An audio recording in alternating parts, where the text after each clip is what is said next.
Nah, saya heran kenapa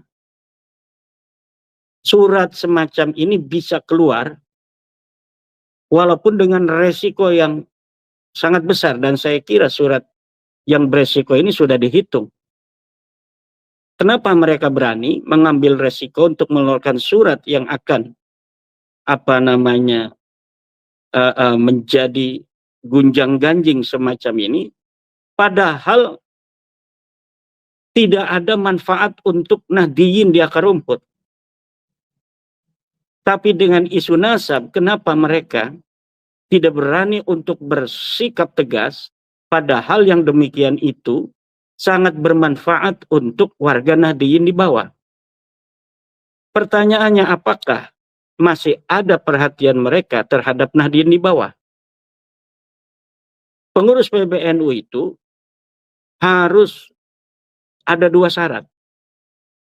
Pertama, dia harus memiliki otoritas persuasif.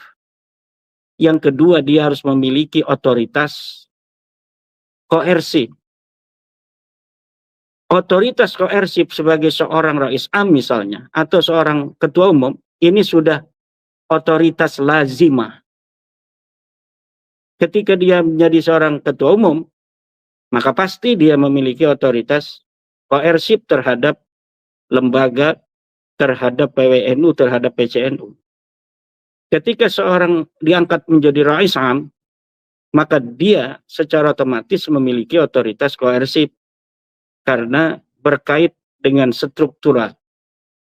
Dia bisa memaksa, dia bisa mengancam dengan posisinya sebagai Rais Am atau ketua umum kepada jajaran struktural.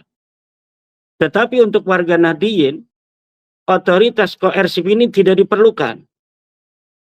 Dan 99% Nahdiyin itu bukan pengurus. Mereka adalah kultural. Yang relasi antara mereka sebagai Nahdiyin dengan pengurus itu bukan relasi otoritas koersif, tetapi relasi otoritas persuasif, di mana trust menjadi hal yang amat penting. Kepercayaan mereka terhadap pengurus, kepercayaan mereka terhadap Rais Am, kepercayaan mereka terhadap ketua umum, kepercayaan mereka terhadap seluruh struktural di bawah, ini menjadi hal yang tidak bisalah diabaikan oleh para pengurus untuk membina hubungan yang batiniah, ukhuwah batiniah dengan para Nahdiyin, sehingga Nahdiyin tidak merasa ditinggalkan. Dan sikap itu belum ditunjukkan. Sehingga keputusan yang sangat beresiko semacam ini bahkan bisa membawa terpecahnya Nahdlatul Ulama, berani mereka keluarkan. Sementara yang selama ini didambakan oleh para Nahdiyin di bawah, ketegasan pengurus-pengurus Nahdlatul Ulama terkait diskursus nasab atau organisasi-organisasi lainnya yang sejalan dengan perjuangan Wali Songo Indonesia Laskar Sabilillah dalam rangka bagaimana nilai-nilai Nahdlatul Ulama, nilai-nilai ajaran Wali Songo, kebudayaan-kebudayaan Nusantara menjadi tuan rumah di negeri sendiri. Dan ini saya kira sebelum kita bicara tentang siapa yang salah, karena menurut saya Kang Mas Yusuf, Dr. Ubaidillah, manusia tidak ada yang sempurna. Apalagi kita mengetahui bahwa apa yang terjadi kemarin itu beberapa hari yang lalu juga mungkin terkait bukan hanya dengan apa yang ditulis di dalam risalah itu. Sayup-sayup kita dengar misalnya ada isu-isu tentang tambang dan lain sebagainya yang menyertai ilmiah daripada sampai bisa keluarnya surat Rais Am untuk Gus Yahya itu. Saya tidak dalam posisi membela Rais Am atau membela Gus Yahya. yang saya lihat adalah Nahdlatul Ulama, yang beberapa bulan lagi ini menurut kalender Masehi akan memasuki usia 100 tahun, 2026, 31 Januari, di mana dulu tahun 1926 NU didirikan, dan beberapa bulan yang akan datang, sekarang bulan November, Desember, Januari 2026 ini, NU 100 tahun, beberapa bulan sebelumnya terjadi peristiwa semacam ini. Ini tentu yang bagi kita, orang-orang yang Nahdlatul Ulama itu bukan hanya sebagai organisasi, tetapi adalah sebagai kehidupan, nafas, way of life, cita-cita, dan semuanya. Kita walaupun berbeda pendapat dengan pengurus dalam beberapa hal, tetapi nilai yang kita usung sama. Mudah-mudahan mereka juga mempunyai geretak hati yang sama, yaitu adalah Nahdlatul Ulama tetap jaya. Nahdlatul Ulama tetap bisa menjadi rumah bagi umat Islam Indonesia mayoritas yang memiliki akar pesantren, akar ajaran Wali Songo, ajaran yang rahmatan lil alamin, ajaran yang toleransi, ajaran yang mencintai agama tetapi tidak mengurangi cintanya terhadap bangsa dan negara.